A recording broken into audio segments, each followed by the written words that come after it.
So I'm giving a series of lectures on various important topics in bioinorganic chemistry. Mostly I shall be talking about the relationship between the structure and function of metal biomolecules and then the role of bioinorganic chemists in understanding the principles behind bioinorganic chemistry. Today I shall take up lecture 3. That lecture is on biomolecular devices for dioxygen transport and storage. Previous two lectures were based on the biomolecular structures for electron transfer, where I just pointed out how the photosynthesis is nothing but reduction of carbon dioxide with hydrogen atoms of water to get carbohydrates, and the carbohydrates when stored function as the fuel molecules. So they are broken down with molecular oxygen, which is the byproduct of photosynthesis. That molecular oxygen is now used for the for generating the energy stored in carbohydrates. That's what we are going to talk about today. That is how oxygen molecule is metabolized. So I talked about two important reactions which form the basis of the chemistry of life. The second, we have been looking at reduction of carbon dioxide, that is involving electron transfer used for the reduction of carbon dioxide.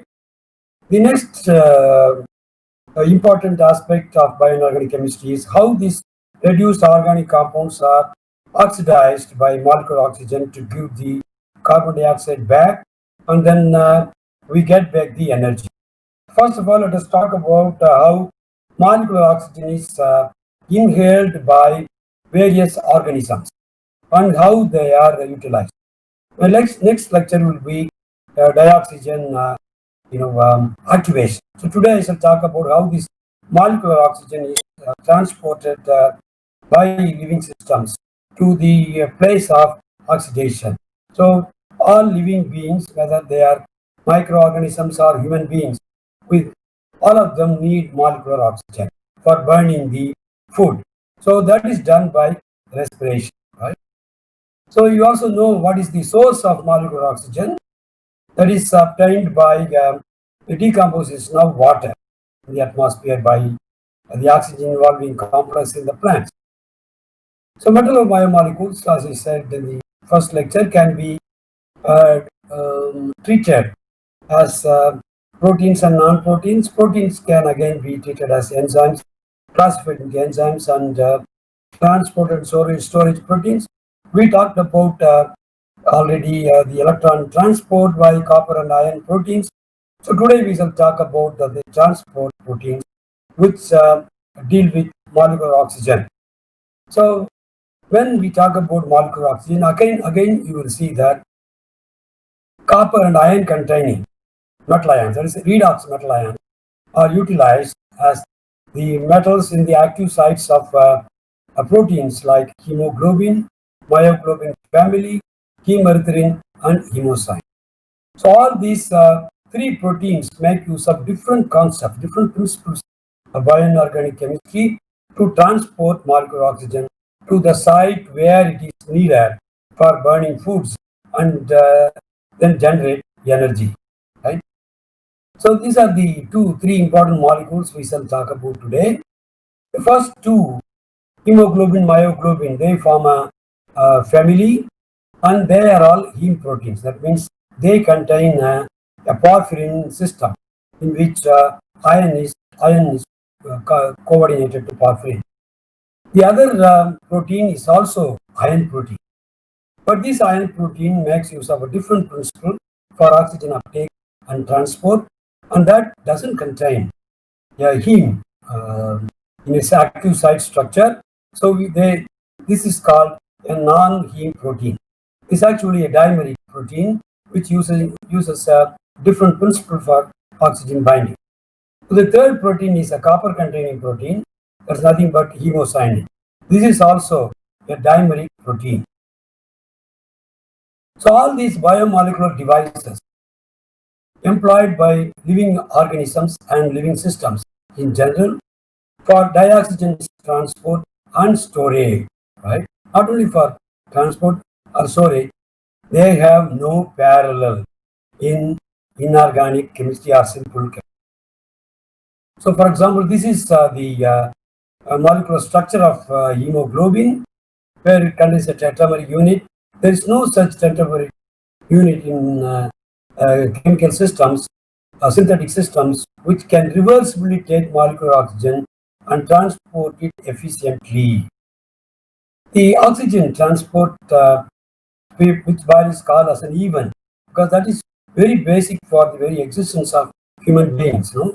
That event is complex and it involves a lot of important principles, which we shall talk about today. Again, this type of molecular oxygen transport is that ability is imposed on these molecules by the protein environment or the organic molecule surrounding the heme group here. So we shall now look at how iron is bound to this heme group. Why nature has chosen iron, or why it has chosen copper, for example, in hemocyanin. See, for example, hemocyanin contains two copper atoms and molecular oxygen is bound here. So here also it is the protein site, protein chain architecture that is important in holding the active site which is involved in molecular oxygen binding. So we shall talk about today the relationship between coordination structure, how these metal ions are coordinated, and how this coordinated binding to copper, for example, is related to the efficient function of the. So we shall take up first of all heme proteins, that is hemoglobin and myoglobin. So of these two, hemoglobin acts as the transport protein. It is able to bind with not one molecule of oxygen. It is able to bind four molecules of molecular oxygen, and they are occupying these active sites, Barton ring system, and then you form a oxyhemoglobin. So that is circulated by heart. It takes up this molecular oxygen from the lungs and then goes all over our body, for example, and then delivers it to the tissue. The reverse direction, the oxyhemoglobin, where oxygen is bound to hemoglobin, delivers the molecular oxygen to myoglobin, which acts as the storage protein. So you get hemoglobin, free hemoglobin, and that is pumped into the venous circulation system and reaches the heart so that it can bind with molecular oxygen. So we have this transport system, efficient transport system. One big molecule is moving in our arterial and then venous system, right? Instead of taking, if it is taking only one molecule of oxygen, it's not economical. So this molecule is able to take molecular oxygen very cooperatively, efficiently. So we shall also look into how it works as efficient one, and cooperativity is also there, so that the molecular oxygen binding can be reversible and efficient. We'll also look at how the molecular oxygen, four molecules of molecular oxygen, are transferred to myoglobin. So oxygen utilization involves dioxygen carriers. So we have breathing in and breathing out, and inhaled oxygen enters the bloodstream from the lungs into the bloodstream, and you can see it also leaves the bloodstream and enters the tissues, the diffusion or so. So this is the molecule which is used as the dioxygen carrier. So as I said, there are four active sites in the molecule so that they can bind. Instead of one molecule of molecule oxygen, it is able to bind four molecules of molecule. This dioxygen transport in living system itself is very interesting. For example, there are organisms which are called aerobic organisms, which also makes use of molecular oxygen. They will be of smaller size, 1 millimeter size. Their molecular oxygen is transported by diffusion because the organisms are of very small size, so it can be easily diffusing and reach the place where the molecular oxygen is utilized. On the other hand, vertebrates, animals and human beings, they are very big, so they cannot take molecular oxygen, transport it by the diffusion mechanism, right? So these vertebrates now use two systems. One is the hemoglobin system, right, which is used as the transporter present in the blood. As I said, transport molecular oxygen from lungs and skin and the gills, and transports molecular oxygen. The most important thing in this transport of molecular oxygen by hemoglobin is that in the reverse direction, free hemoglobin, after delivering molecular oxygen to myoglobin, transports the carbon dioxide and protons, which are the products of burning of molecular oxygen in mitochondria, where the cytochrome C is involved. So these are the molecules. They are to be taken back to the lungs and then breathed out. So people always think that the hemoglobin is useful only for uptaking molecular oxygen. No, it is also useful in transporting these two species back to the lung. So this transport of carbon dioxide protons, that also involves a very interesting chemistry, right? Now, when you just turn to the storage of this molecular oxygen delivered by hemoglobin, this myoglobin is present in the tissue. This myoglobin is considered as a monomer, or hemoglobin is considered as a tetramer of myoglobin molecule. Of course, there are changes in the amino acid sequences. Simple thing is, you can consider hemoglobin as a tetramer of myoglobin, which is present in the tissue. So the molecular oxygen delivered by hemoglobin is stored by this myoglobin in the tissue. So this myoglobin is used as a reserve supply of molecular oxygen, and it is delivered for respiration, which is used in mitochondrial oxidation of food, as saccharides or carbohydrates or glucose. So you get the energy there. So this is how the dioxygen transport system and storage system. In fact, this type of hemoglobin was said to be acquired during evolution. That is, myoglobin. I mean, all living systems in this world started as anaerobic life. That means they were not dependent on the air, that is molecular oxygen. But during evolution, all the species, living systems, they became aerobic life. That means they became dependent on molecular oxygen. So this molecular oxygen is useful in burning the glucose, right? And then you get energy. This glucose can be directly used for ATP synthesis, this is what I talked about in the first lecture. So adenine diphosphate can combine with inorganic phosphate and you can get ATP. This is also the other way by which energy can be in glucose can be transferred as P-OP bond. So what we will consider today is how molecular oxygen is utilized for reaping energies. People say this is 16 times more efficient than the direct use of glucose. Now you can see why the glucose, why people are not directly, human beings are not directly using fermentation process, where they generate glucose and then burn it directly like this, generate the energy.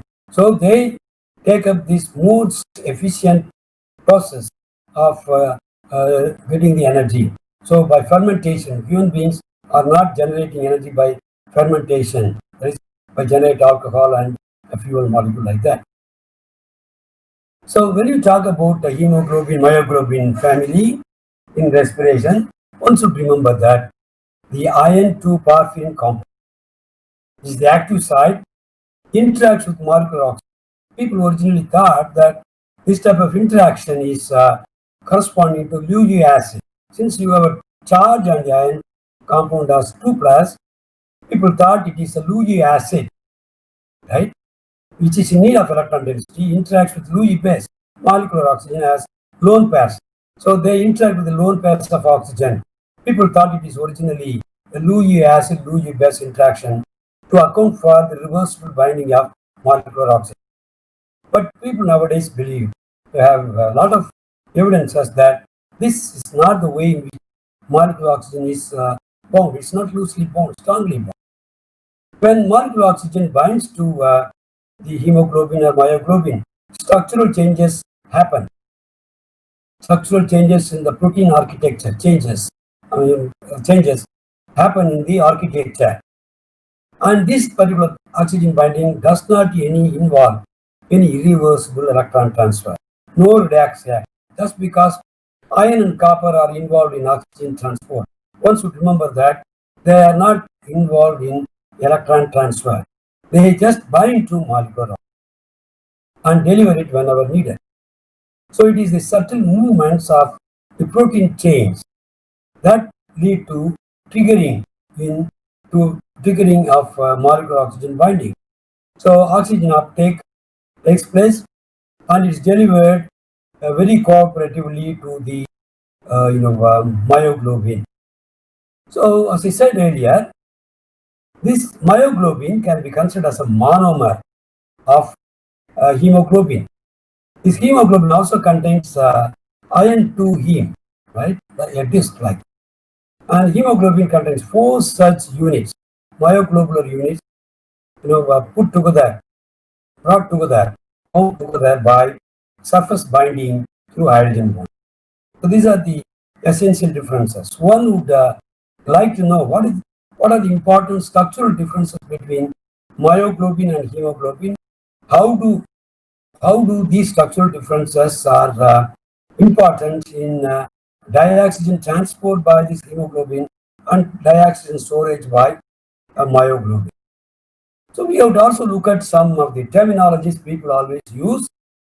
Whenever you say iron 2 bound to the porphyrin ring system, while I will show you the structure, iron 2 bound to porphyrin, we call that as heme, the circular disc. No? When iron 3 binds to heme, right, then that is called hematine.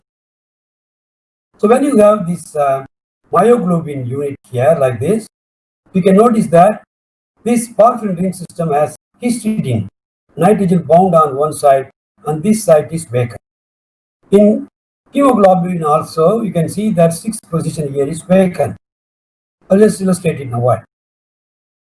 So the 6th position is occupied by globin, that is the protein.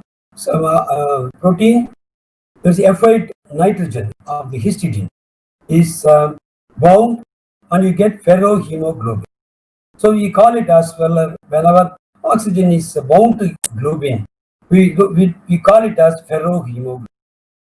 That is when the heme group is bound to hemoglobin. When iron 3 heme binds to hemoglobin, globular unit, we call that as methemoglobin. Okay, hematine and bound to protein, we call it as methemoglobin. When ferrohemoglobin binds to molecular oxygen, we get ferrohemoglobin O2. We call this as deoxyhemoglobin with reference to oxyhemoglobin. When oxygen is bound, it's called oxyhemoglobin. When iron 2 heme, without the globin, globin bound to molecular oxygen in aqueous solution, this molecular oxygen helps in the oxidation of iron 2 to iron 2. This is the most important thing in hemoglobin, myoglobin transport. This iron 2 heme can have a planar geometry like this in the absence of the globular unit.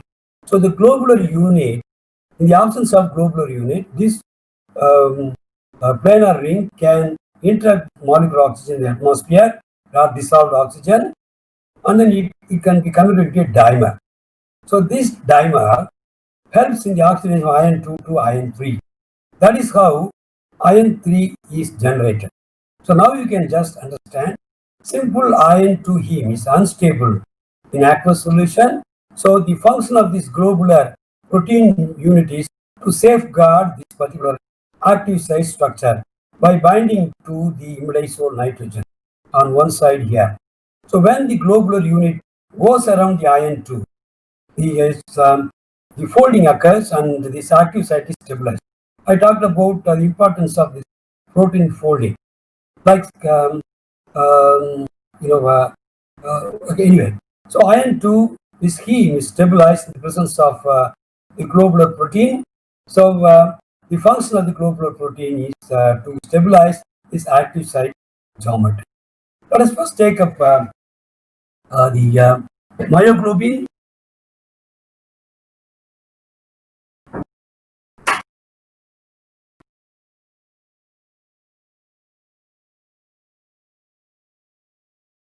There are a lot of important structural features regarding myoglobin. One, as inorganic chemist, as a chemist, can appreciate the structural features. So this is this myoglobin is, as I have told you, dioxygen binding and storage protein present in muscle tissues of vertebrates. Right. The X-ray structure of not only this myoglobin, even hemoglobin was solved by Kandrou and Max Perutz. They won the Nobel Prize in 1962 for solving these X-ray structures. The X-ray structures of these proteins are being, updated, more accuracy. So what I am showing is an earlier one. So you can notice that this particular porphyrin ring system, is surrounded by the protein, globular protein. So this active site is stabilized. So overall, you can see that this globular protein, right? Globular protein. It appears in the form of a globe. So this is a molecule weight of 17 kilodalton. So this molecule has only one porphyrin ring system. This is what I said. This is bound to the imidazole of F8 amino acid, histidine amino acid. The other side is vacant. Right? I shall just talk about all these aspects one by one. The structure is very compact, right? And this consists of mostly 75% right-handed alpha helices. And it consists of the heme group, as I said, which is called the prosthetic group, which is responsible for the function of the protein. So this protein contains the porphyrin ring system, right? So this is the protoporphyrin 9. These substituents can be arranged in different ways on the around the porphyrin ring system. This is the 9th way, so it's this protoporphyrin, that is protons bound to porphyrin ring system. So when you remove the proton, it becomes a porphyrin ring system. So in that case, you get here, the 2 protons removed by iron. So you get iron 2 complex protoporphyrin, right? So this whole complex is called heme. This heme group can be isolated by suitably treating the blood with glyceracetic acid. You can isolate this and then study its bonding, everything. Now, if you just look at the iron present here, and then if you just look at this particular molecule from this direction, you will be able to see only 2 nitrogen. So the 5th position is here, the 6th position is here.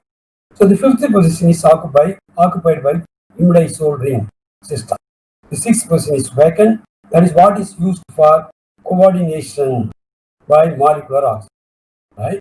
So this molecular oxygen has load pairs.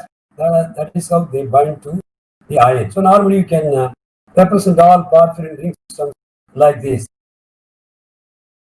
So there are several important aspects about the function of the myoglobin.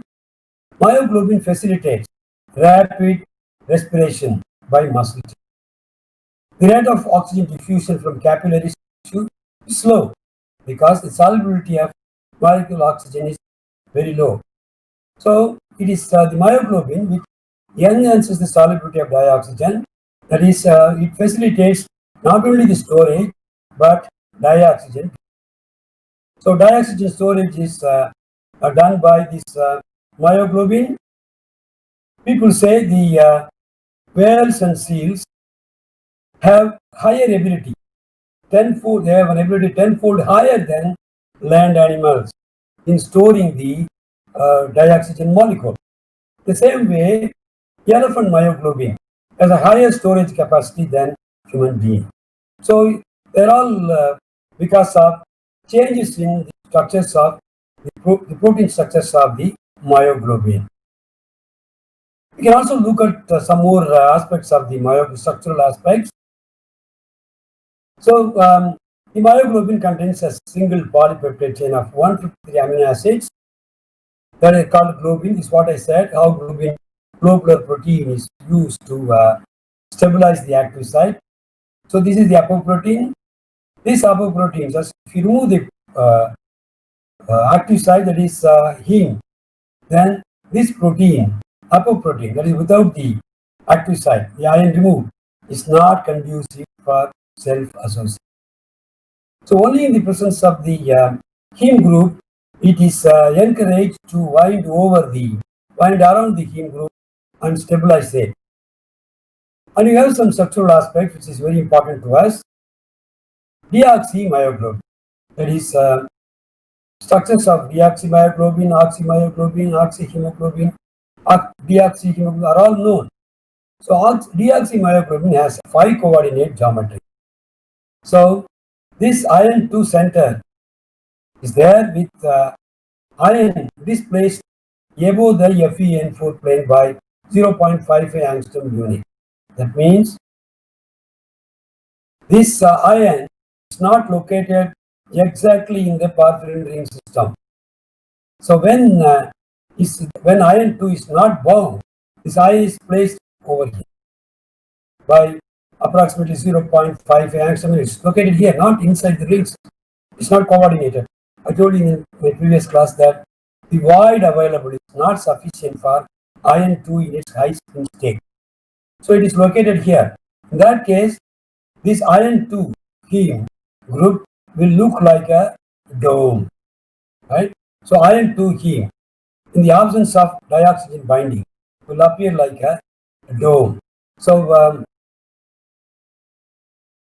so this type of bond, that is imidazole, the 5th position, imidazole bound to iron, the 5th position, that bond helps the heme group to be kept in place in the globular pocket for the active site.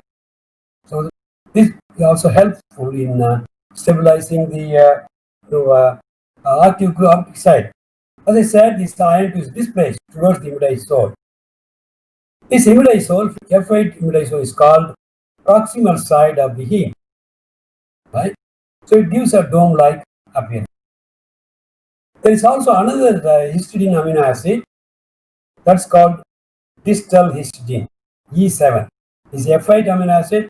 This is histidine 64, which is located on the other side, 6th position of the myoglobin at a longer distance. So you call always this one as distal histidine. It's called distal histidine, right? And this is also helpful in the reversible binding of the heme group to molecular oxygen. So this imidazole, this imidazole is bound, whereas this imidazole, histidine 64 imidazole, is not bound. Though it is not bound, it plays a very significant role in dioxygen binding. And this is how we can say, anyway, here is the globular myoglobin. This is the porphyrin ring system. This is how this imidazole is bound on this position. So this position is vacant.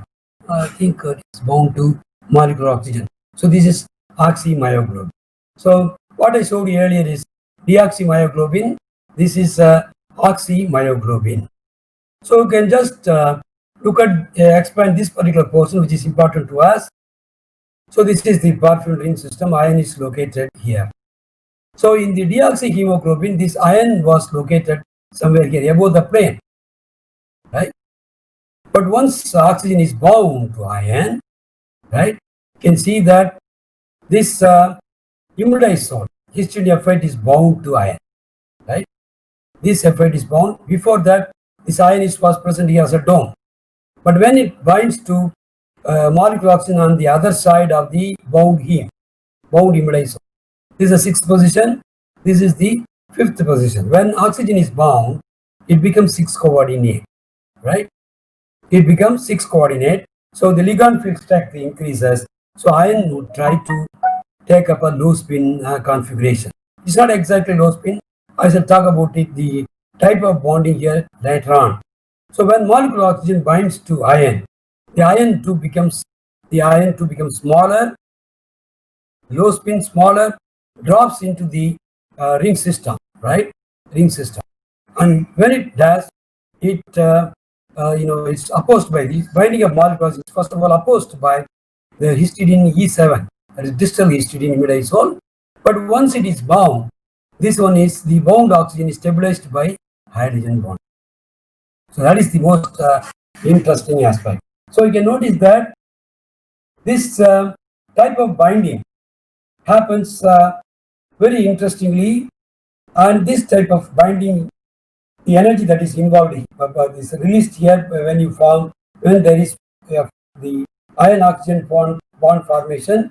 That energy is helpful in altering the structures of this protein to a smaller extent.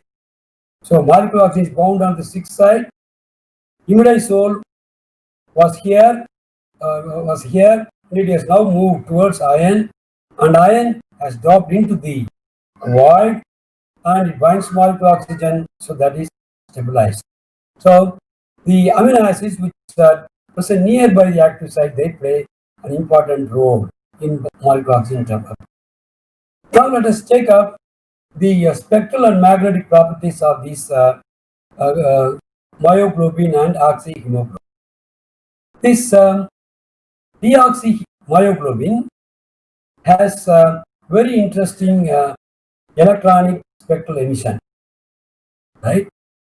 I told you this ring system has a delocalized system, so that would exhibit a pi star transition. So that pi star is low energy system, low energy one, because the heme group is delocalized and more stable, and you have a lot of SORE bands, 400 to 500 nanometer SORE bands, 500 600 and alpha beta bands. So all these bands are very typical characteristic of the porphyrin rings. So they just are responsible for the distinctive dull red color of the myoglobin. So the color originates from this pi star transition within this heme group, and this particular color changes to bright red when it binds to dioxygen molecule. So the band, the signals, the bands that are there for deoxymyoglobin are shifted to 560 nanometers. This 560 nanometer band was having a lot of symmetry, square pyramidal symmetry, right? But when it binds to molecular oxygen, it loses its symmetry, and the band is split into two, as I showed in a white, this particular band. And we should also notice that the deoxymyoglobin without the oxygen bond is paramagnetic, right? The S is 2. There are 4 unpaired electrons. Iron 2 has a D6 system, right? Iron 2 has D6 system. Iron 5 is a D5 system. Iron 2 is D6 system. So it has T2G4 EG2 electronic crystal field electronic configuration, T2G4 EG2. So T2G4 means 1 unpaired electron, EG2 means 2 unpaired T2G4 means 2 unpaired electrons, Eg2 means 2 unpaired electrons. In total, you get 4 unpaired electrons in the iron 2 complex here in the deoxymyoglobin. When oxygen is bound, very interestingly, oxymyoglobin is diamagnetic. So people originally thought that the iron twin oxymyoglobin is bound to dioxygen and it becomes low spin. The electronic configuration changes from T2G4 Eg2 to T2G6 configuration. That means T2G6 means the configuration will be spherical, symmetrically distributed electron density. So T2G6 behaves as a symmetric symmetric ion. So it becomes spherical. So spherical as well as smaller. So it drops into the iron 2 heme, into the porphyrin ring system. That is how the dome-like appearance goes away and iron 2 drops into the heme system. You should notice that at this point that the ring system is not planar, it is also rough. That forms the basis of several fundamental aspects about the reactivity of bound molecular oxygen.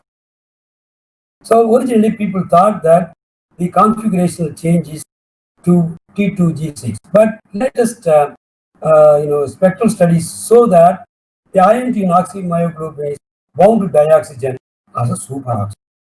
That means iron is present as iron 3, a low spin iron 3, with 1 unpaired electron. And the electron is transferred to iron 2 has 6 electrons, so 1 electron is transferred to molecular oxygen. So that electron goes into the antibonding molecular orbital of molecular oxygen, weakening the oxygen-oxygen bond. You know about the importance of presence of electrons in antibonding orbital, that is to elongate the bond, destabilize the molecule. So the dioxygen is destabilized. So when it binds to the distal side of the heme, the ion oxygen, this oxygen becomes weakened. The bond distance increases. The ion oxygen bond, OO ion, this bond angle becomes 115. So the bonding mode is said to be eta1 end-on mode. The lone pairs on oxygen atom of one of the oxygen atoms of molecule is employed in coordination. So it is ion 3, which is low spin in the cavity. So that interacts with ion 3. The unpaired electron on ion 3 interacts with the unpaired electron on this O2 superoxide ion, right? And there you have super exchange, everything. So pairing, antiferromagnetic super exchange, antiferromagnetic interaction that leads to the diamagnetic.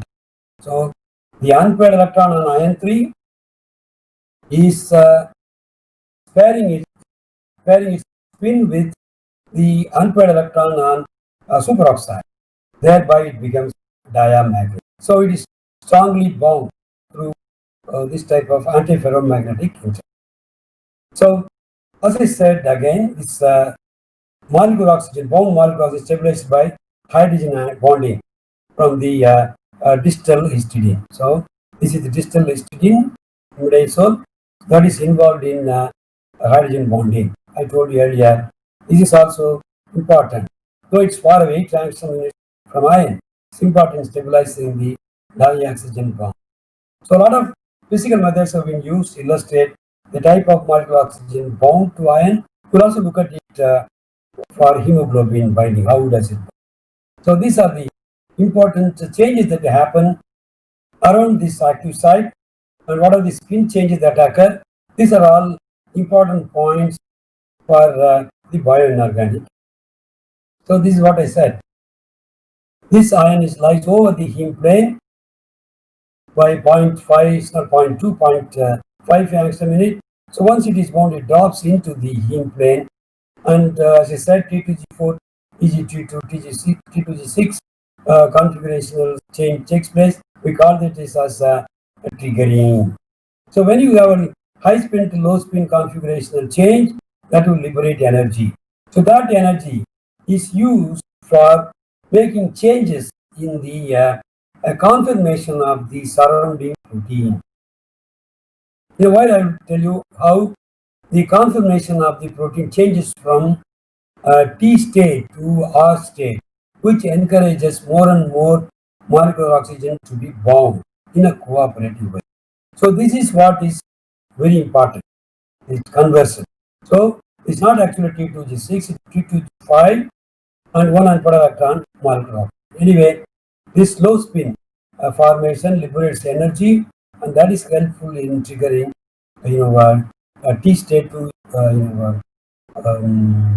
10 state to S state for the hemoglobin, encouraging molecular oxygen. So I told you that molecular oxygen bound to iron is sterically hindered by a distal histidine. But when it's bound, there is a hydrogen bond formation with the NH group here. So this is what I told you already. And what is very important here is the spectrum, spectral changes. So this is the spectrum that you get, blue one, for deoxyhemoglobin. So this originates from pi to pi star transition in the extended delocalized system of the porphyrin. Now when molecular oxygen binds like this, its symmetry is lost. When it is square pyramidal, it is having a higher symmetry, C4V or so. Now when oxygen is bound, it loses its symmetry.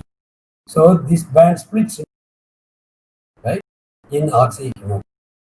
This spectral change is now used to monitor the uptake of molecular oxygen. But I remember very well how this was the basis of the measurement of molecular oxygen uptake by the students in the US. The freshman students whom I taught during 83-85, they used to bring the hemoglobin from the red blood cell from the hemoglobin, used to treat it, open the blood cell, and then liberate the hemoglobin, and that hemoglobin or myoglobin, they give the same spectrum. So they get the hemoglobin and use a simple spectrophotometer to monitor the changes and then measure the binding constant for molecular oxygen with iron, the kinetics of binding, right? So it's a very simple experiment one can make use of, one can introduce for the postgraduate students or even the undergraduates. So the molecular oxygen uptake is a very interesting experiment which I taught in the US for the freshmen before even the undergrad.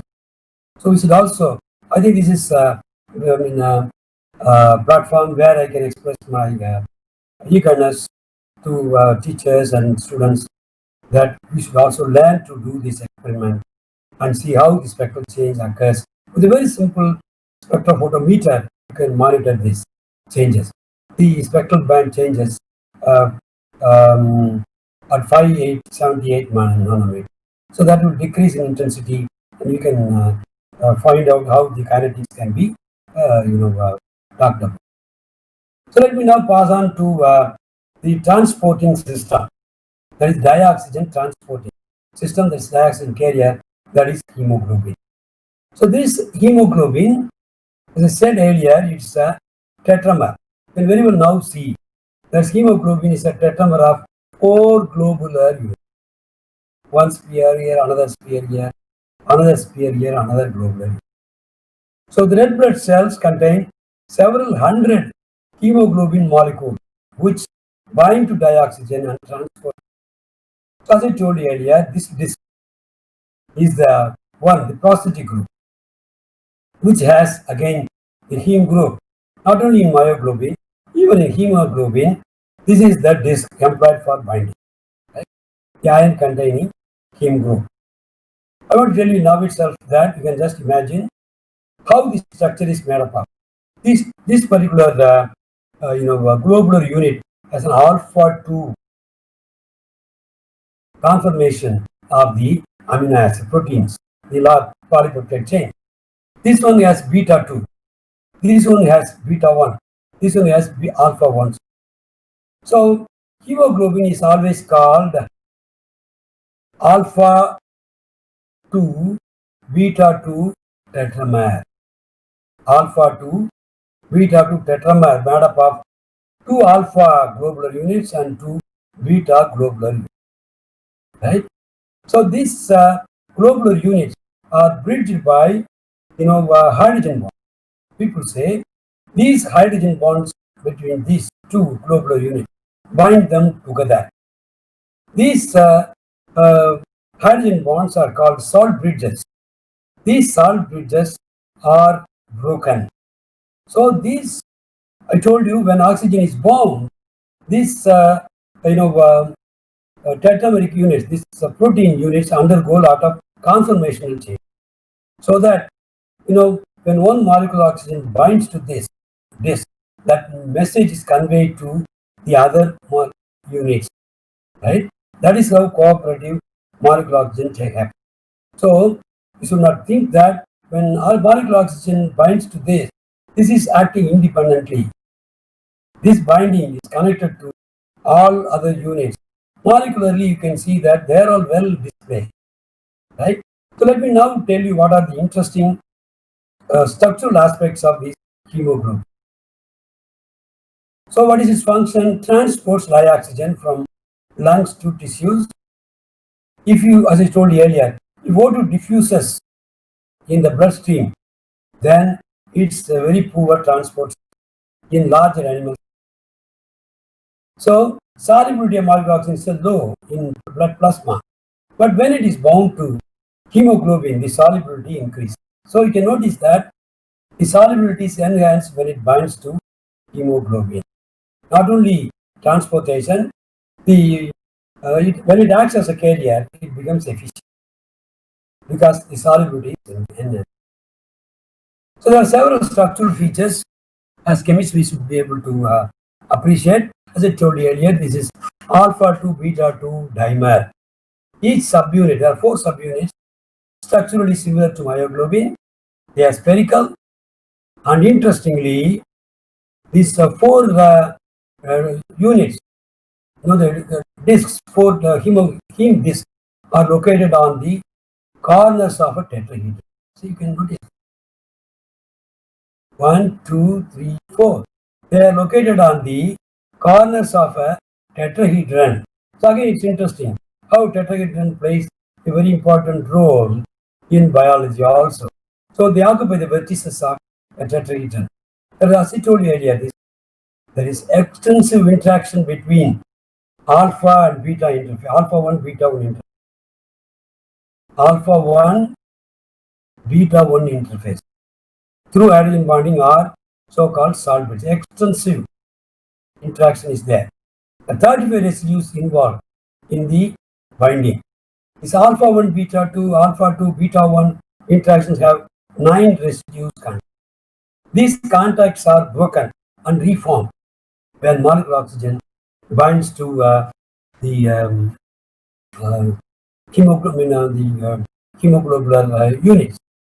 So there is considerable structural conformational changes accompanying the binding of first molecular oxygen bound to hemoglobin.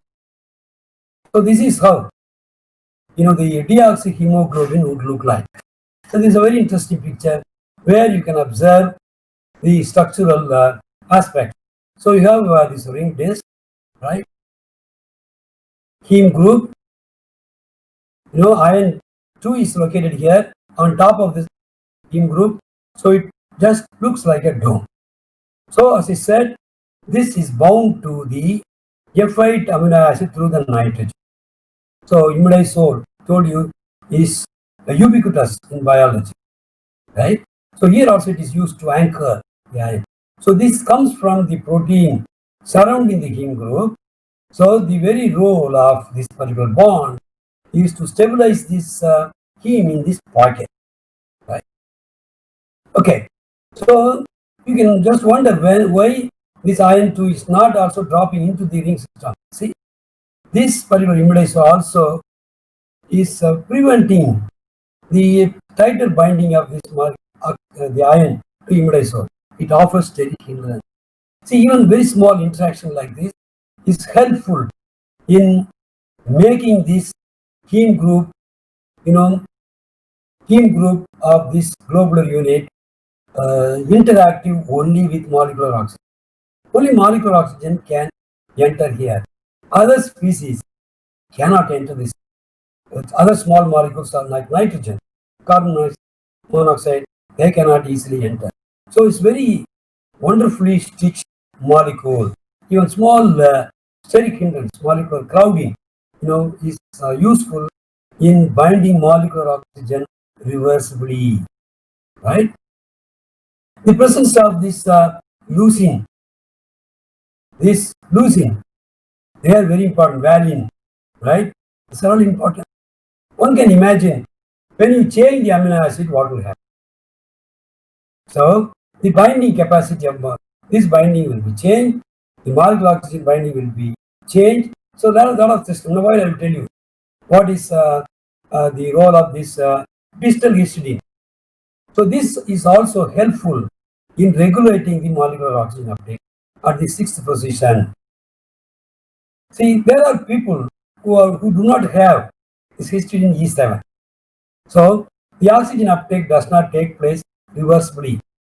So you would have heard about sickle cell anemia, which is genetic in character. So a lot of people suffering from this sickle cell anemia have the absence of this. So one can try to correct it using DNA by typing the DNA. We will talk about it in my last 1 or 2 lectures. I shall talk about how this editing of this DNA can be done. So this presence of even this distal histidine. This is the proximal histidine, very near to this. Distal histidine located at 8 angstrom units is also helpful, which also regulates the molecular oxygen approach here. So that is again is regulating mechanism. So amino acids here. Now people know about a lot of the nearby amino acids. How about the function of all these amino acids around this pocket? So one by one, each and every amino acid is important. For bioinorganic chemists, this coordination process is important, but because that keeps the our porphyrin complex stabilized in this pocket. This distal histidine is also important. Not only that, this regulates the incoming molecular oxygen. This lies in everything, and once it is bound, this ion drops into the heme plane, and you have this imidazole stabilizing it by hydrogen bond, right? So the globin is said to surround the heme group like a bun in a hamburger, right? At the center, you place your meat, again iron containing hemoglobin, that is kept inside by 2 buns, right? That is how your hamburger appears, right? You should also notice that it is a propionic side chain. This side chain here, that is only pointing out of the pocket, is facing the solution, aqueous propionic acid exposed to the solvent. So the amino acids in the heme protein can, if you mutate this means replace one amino acid by this. If you do the mutation, then what happens is the iron 2 will undergo autooxidation. Hemoglobin will form methemoglobin. What is this? I told you methemoglobin is iron 3 hemoglobin. So this is what is normal red blood cell looking like, round. Since heme group also is round shape, the whole globular cell is also having a round shape. So when you have the absence of distal histidine, see, it looks like a sickle, right? So the distal histidine is absent in having in people. So this each and every globular unit, if you take, that will contain the iron 2 heme group, right? So iron 2 heme is there. There are 4 iron 2 heme groups here. The way in which these globular units are bound together is through hydrogen bond. So they are bound to each other by the hydrogen bonding. You notice that the four global units differ in their tertiary structure. One is having alpha 2, alpha 1, both are different tertiary structure. These two structures are also different.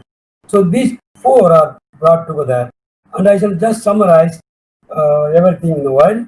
So hemoglobin is functioning as a transport protein to carry molecular oxygen from lungs to tissues. This is not oxygen, molecular oxygen cannot diffuse from lungs to tissues easily because it has to travel over a very long distance. That is why a transporter like hemoglobin is used. So in larger animals and human beings. So the solubility of oxygen, dioxygen is also low in blood plasma, but when it is bound to hemoglobin, the solubility also increases. So there's now another important function when trying to increase the solubility of molecular oxygen. So the hemoglobin is actually alpha 2 beta 2 dimer. There are 4 subunits. All the 4 subunits are structurally similar to myoglobin, but they are heme groups located on the vertices of a tetrahedron. So the 4 alpha to beta 2 are placed on the corners of a tetrahedron. So you should also notice this one. Say for example, just take it. This is another corner, another corner, another corner. So you can notice that these sets act.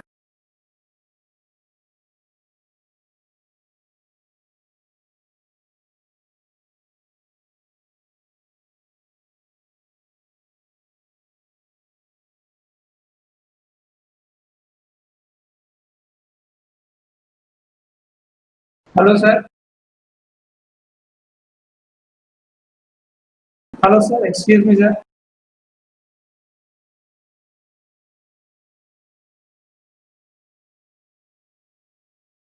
Hello, sir. Ah, sir திருப்பி திருப்பி stuck ஆயிடுது sir. Net ஏதோ ப்ராப்ளமா இருக்கும் போல. அப்படியா? ஆமாங்க sir. கொஞ்சம் ஸ்லோவா இருக்கும் போல இருக்கு. அதனால தான் அப்படின்றது. Oh, this is BSNL இது. ஏதாவது மழை வர மாதிரி இருக்கு நாளைக்கு அப்படி இருக்கான்னு தெரியல. அப்படியா? மழை வர மாதிரி இருக்கா? ஆமாங்க சார். ஸோ ஜியோ வருமா?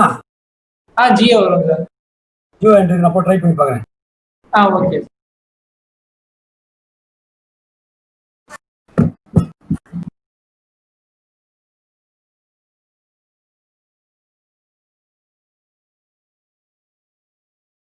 இது இங்க லிங்க் ஆயிருக்கு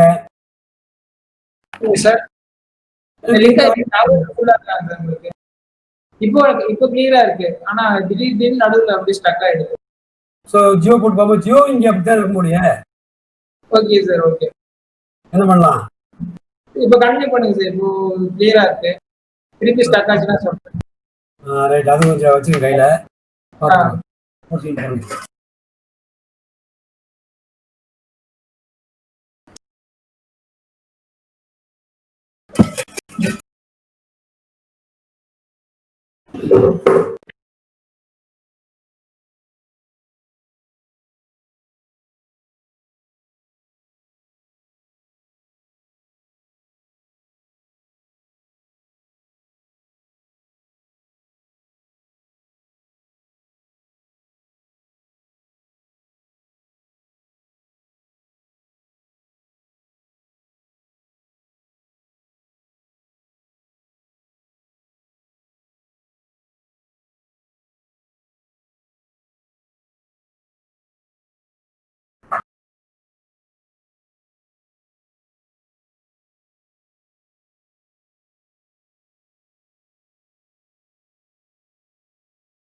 பிரசன்டி வந்துருச்சு இருக்கு இல்லையா?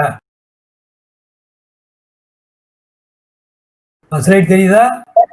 தெரியுது சார். தெரியுது. எந்த இதுல போறது இல்லை எனக்கு. ஒரு ஒரு 2 ஸ்லைட் முன்னாடி போயிடும். இதானா? ஆமா sir.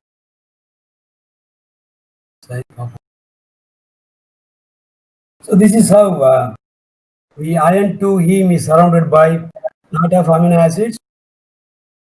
This is histidine F8, this is histidine E7.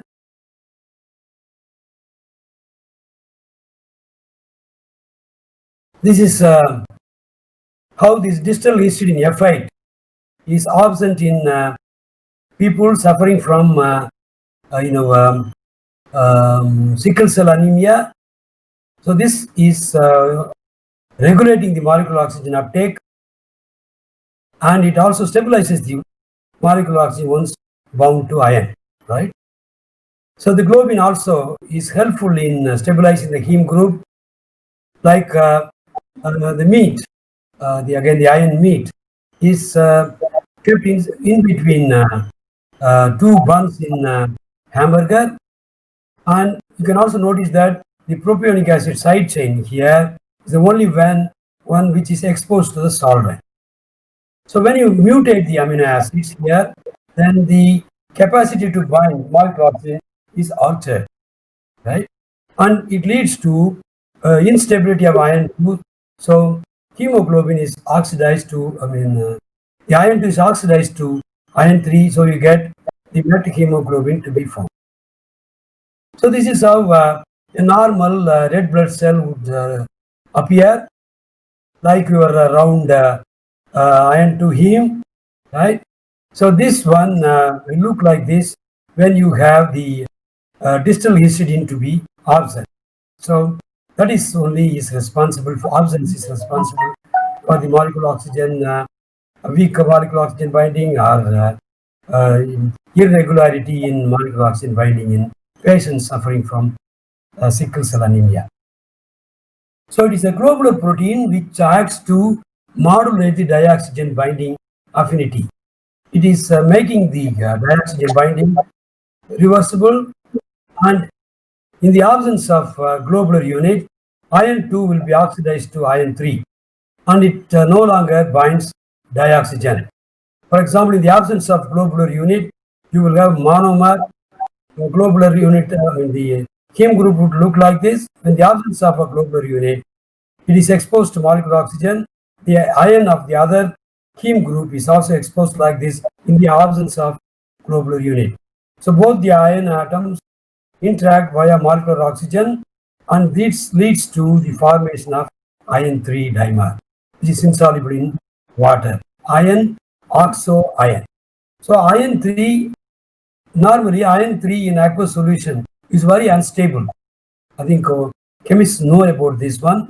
So when you have the molecular oxygen interacting with this, or water molecule interacting with this, then iron 3 will interact through water molecule, will have a hydroxyl group interacting between these. So a heme dimer will be easily formed in the absence of the globular unit. In fact, I remember very well that this is a important question for my students. Hello? Hello? Hello, sir. Not going ahead, right? Sir? So this is how the globular unit is helpful in stabilizing the iron 2 heme in the pocket and makes it active towards binding of molecular oxygen. So the globular protein, I told you in my earlier lecture that alpha barrel, for example, to right, this alpha structure is folding around this heme group, and these globular units are helpful in stabilizing the active site unit. So that is very well protected by the globin unit. So let us look at some more aspects about the function of the globular unit. So when iron 2 is oxidized in the absence of globular unit, it forms met globular unit. One should also notice that when you have dried blood or old meat, you'll have this brown color. That is corresponding to the presence of methemoglobin, where oxyhemoglobin is oxidized to methemoglobin. So butchers, you should also notice secret how they make it old meat appear new, they use ascorbic acid, right?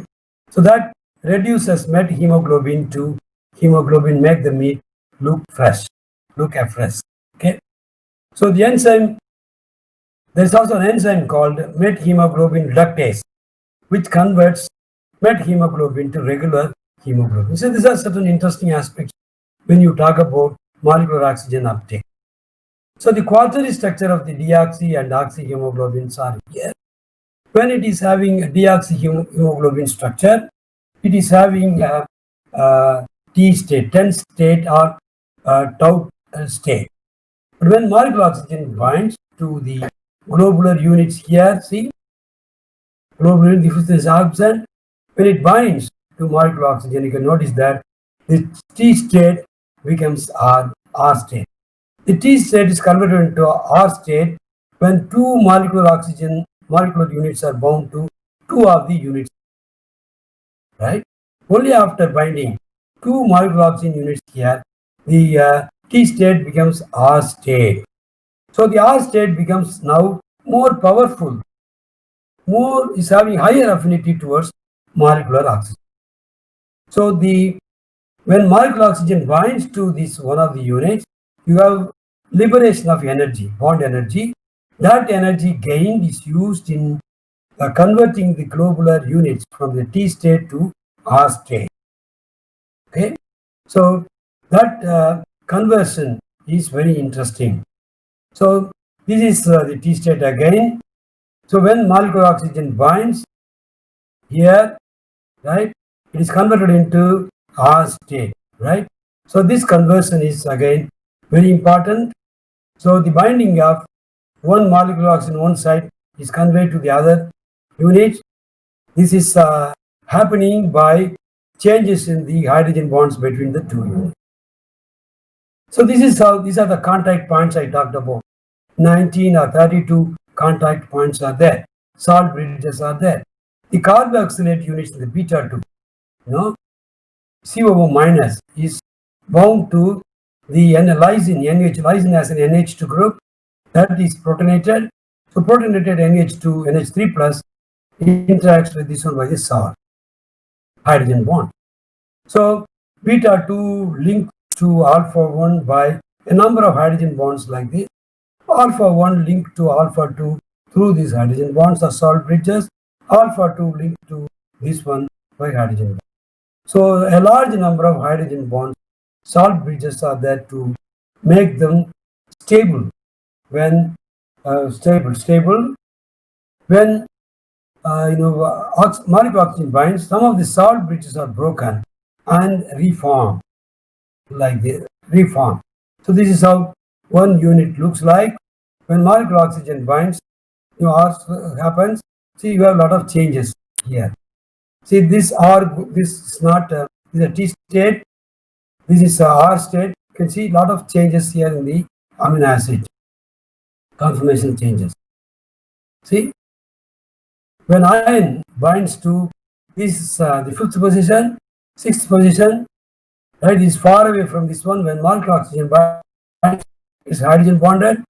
So that energy released here, this energy released here is used to do this type of changes in the one. So the hydrogen bonds here, salt bridges are broken and they are reformed.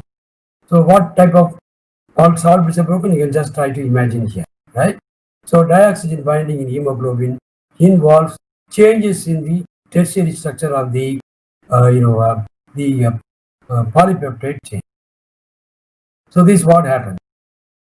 So when in the T form you have a hydrogen bond, aspartate bound to glutamic acid like this by hydrogen bonds. So when oxygen binds to this heme group, this bond is broken. So this one makes a movement. See, this is moved. See, just if you have two globular units, they move like this. This is the movement I showed you in the previous one. See, you can see here how the movement occurs here. So this bond is broken. See, this hydrogen bond is broken, and this one moves up and forms a hydrogen bond with aspartate. So this type of molecular changes changes in the tertiary structure, that is breaking of the hydrogen bonds, reforming of hydrogen bonds, they play a very important role in encouraging the third molecular oxygen to be bound more strongly. Right? I will refer to this later on. So when two molecules of oxygen binds, you have tertiary structures changing like. So dense form in the deoxy state, relaxed form has a higher affinity for dioxygen, right? So alpha to beta dimer, now that one changes like this, I told you, it moves 15 degrees. So that changes, those changes are possible after two oxygen molecules bind when the R to T state transformation occurs. So it's very interesting to see how the tertiary structural changes enhances the binding capacity of the molecules, so that the cooperativity is there. So when two molecular oxygen binds, molecular changes are there, encouraging the third and fourth molecular oxygen bond. This is how cooperativity also occurs, right? How this is some more detailed changes, right? So conformational changes occur, as I told you, leading to positive cooperativity of molecular oxygen binding. F8 attached to ion that pulls the F helix along with this. The ion drops into the heme plane. Ion 2 is high spin before binding, is out of the plane by 0.55 angstrom units or so, and when it binds to molecular oxygen, the imidazole is pulled towards the heme group, and F8 side that also changes. So as I told you now, the positive cooperative molecular oxygen binding hemoglobin arises from the liganding binding state of the heme group and the ligand binding affinity of another. So this can be made further more interesting like this. This again I am just repeated here. How cooperativity accompanies the binding of the first two molecular oxygen. So we shall look at the changes in cooperativity. How cooperativity changes, the mechanism. When you have cooperative binding, it is called molecular biologists call this as allosteric effect. So deoxyhemoglobin has got in the T form, and that is constrained by 8 salt bridges or so. Upon oxygenation, I told you how some of the salt bridges break and ion 2 moves into the heme plane. So the energy liberated is useful in bringing about structural changes. So when first molecular oxygen binds to the first molecular oxygen, first heme group, the number of salt bridges broken increases. When second molecular oxygen binds, the first one involves breaking of salt bridges. Second one, suppose you have the number of units to be is, I'll just tell you now. So when second molecular oxygen binds, intermediate number of hydrogen bonds are broken, salt bridges are broken. When third oxygen is bound, equal number of hydrogen bonds are broken. When the fourth one is bound, there is no breaking of salt bridges. So when the first two molecular oxygen bonds, more and more salt bridges are bound due to changes in the structure. So this oxyhemoglobin R form becoming T form is interesting. One can say that the fourth molecular oxygen is bound 300 times more tightly than the first molecular oxygen bind. So the affinity increases sequentially. This can be understood from the energy spent for the breaking of these salt bridges. When the first molecular oxygen binds, the energy used for binding, supplied for breaking the bond is so much. You use so much energy to break the salt bridges, which is after all obtained from the iron oxygen bond that is formed. The second one is bound. See, I told you half of the energy is sufficient to break this. When the third molecular oxygen is bound, again half of this is sufficient, equivalent number of hydrogen bonds are broken. Only half of the hydrogen bonds that are broken here are broken here. So you will see that there is, involvement of this valine E11 are there. They are all involved in this one. So remember, this type of binding is known as cooperative binding, right? When the first molecule oxygen bound, right, the second one is encouraged to bind more easily. The fourth one binds without spending any energy. See, so people just equate this one to postage stamp analogy. When you go to the post office, you buy postage stamps of 4 postage stamps, 1, 2, 3, 4, like this. Then when you remove the first stamp, you have to tear it through 2 perforations, along 2 perforations. So first molecular oxygen bound involves twice the energy needed for the removal of the third stamp. When you want to remove the first stamp you remove with perforations along the 2 sides. You remove the second one by tearing the second perforations. Third one you remove it from the fourth one by perforation again, right? So in that case you can see that how a postage stamp analogy is useful in illustrating the cooperative phenomena, right? So you can try to form some equations, look at the physical chemistry behind this one, and illustrate how the usefulness of the cooperativity. When you take myoglobin, bind to molecular oxygen to give oxymyoglobin, you look at the reverse of this. When you deal with molecular oxygen binding to oxygen, it is a binding curve. When you look at this reverse of this one, oxymyoglobin decomposing to give molecular oxygen O2, you talk about oxygen dissociation curve. Let us take up the oxygen dissociation. We always define oxygen saturation. There's a parameter Y. Then, similar to the formation constant here, binding constant, we talk about dissociation constant. So the dissociation constant is expressed here. The K value is given by, right, the binding constant given by the myoglobular unit times molecular oxygen unit, and then directly proportional to the binding constant, right? Directly proportional to the amount of myoglobin, amount of dioxygen. When you increase the dioxygen concentration, myoglobin concentration, the K will increase, right? The formation constant. So this is the formation constant. That is inversely proportional to the amount of concentration of oxomyoglobin. When this one increases, the binding constant decreases.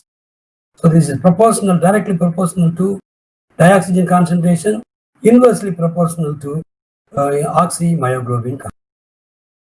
So in terms of this K value, right? So remember, this is a bound one, a free myoglobin, right? So when you want to express this Y value, fraction of oxygen bound to Y. So that is nothing but the number of oxyglobular units over total number of myoglobin. What is the total? Free myoglobin and bound molecule oxymyoglobin. As illustrated in a while, right? Again. So what is Y now? Y is, you can rearrange this, substitute this concentrations here in this equation and can get Y. So Y is equal to molecular oxygen concentration divided by molecular oxygen plus K. So now you can express oxygen concentration in terms of partial pressure of molecular oxygen. So Y can be saturation, can be expressed in terms of PO2. When you don't know about K value, you can replace this by defining a P50. I will illustrate again here. This PO2 is nothing but the PO2, P50 is nothing but PO2 value at half saturation. When you have Y is equal to 0.5. You can work out this formula and then see how this PO2 becomes P50 when Y value is 0.5. So when you plot this Y value as a function of the partial pressure of molecular oxygen, you will get hyperbola. So Y will change with the concentration of molecular oxygen, that is partial pressure of molecular oxygen, as a hyperbola. Right? This is what is known. In contrast to this binding, you can take hemoglobin. So the hemoglobin, binds with 4 molecular oxygen, I told you. So the binding constant can be expressed like 4 moles of O2 is bind to this. So the formation constant, equilibrium constant can be described like this. This one over oxyhemoglobin constant. Similar to this one, you can define Y value, right? To the power 4 here, P50. That is the PO2 needed for 50% saturation of this Y. So when you get this Y, you try to rearrange this equation as Y by 1 minus Y, so that you eliminate this type of complex equation and you get a linear equation. Y by 1 minus Y will be dependent on this particular one, which changes.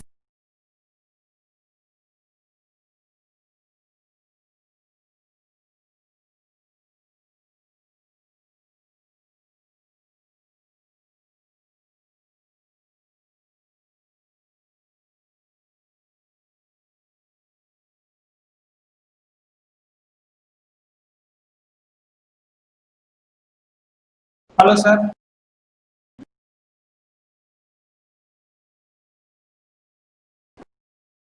Hello, sir. And when you Hello, sir. Sir இந்த slide நீங்க போடும்போது அது cut ஆயிடுச்சு sir. So மறுபடியும் என்ன பண்ணுங்க, எதை போடுறதுனால இங்க ஸ்லைடு போட்டீங்களா சார், ஆக்சிஜன் மறுபடியும் வரேன் சார், கனெக்ஷன் இருக்கு, மறுபடியும் போடுறேன். சரி வருதா? Okay sir. Okay. So again I would illustrate. Yes, sir. So 4 molecules of molecular oxygen bind to hemoglobin. I told you fourth one is binding more strongly. I gave you a postage stamp analogy to illustrate the cost of cross-linking of these globular units, how the molecular oxygen uptake becomes facile more and more when you increase the number of molecular oxygen. So this can be illustrated, that is the cooperativity can be illustrated with the help of the equilibrium constant for molecular oxygen binding. When molecular oxygen can bind with myoglobin, for example, reversibly with to give oxymyoglobin. Now you can treat this equilibrium very safely, conveniently, when you consider the dissociation of oxymyoglobin to give dioxygen and myoglobin. So you can try to define Y. You can try to define Y as a saturation curve. So I should tell you again like this. So cooperativity in dioxin binding, you can define saturation. Saturation Y is defined as the fractional occupancy of dioxygen binding site. When you take hemoglobin, which contains 4 globular units, that is 4 sites capable of binding 4 oxygen molecules. So if you imagine these 4 globular units to be located like this, then Y is defined as the saturation parameter. Here you can see there is no oxygen bound here, right? Here there is one molecule of oxygen bound. Now you can see what is our saturation. You can define saturation parameter. That saturation is equal to number of sites occupied by number of sites available, right? So what is the number of sites occupied in this one? When first molecule oxygen binds, right? The number of sites occupied is 1 over total number of sites, not 3, 4 sites, 1 by 4. So Y is defined as 0.25, or if you take up 100 hemoglobin units, multiply by 100, then we say 25% charge. This for only one unit.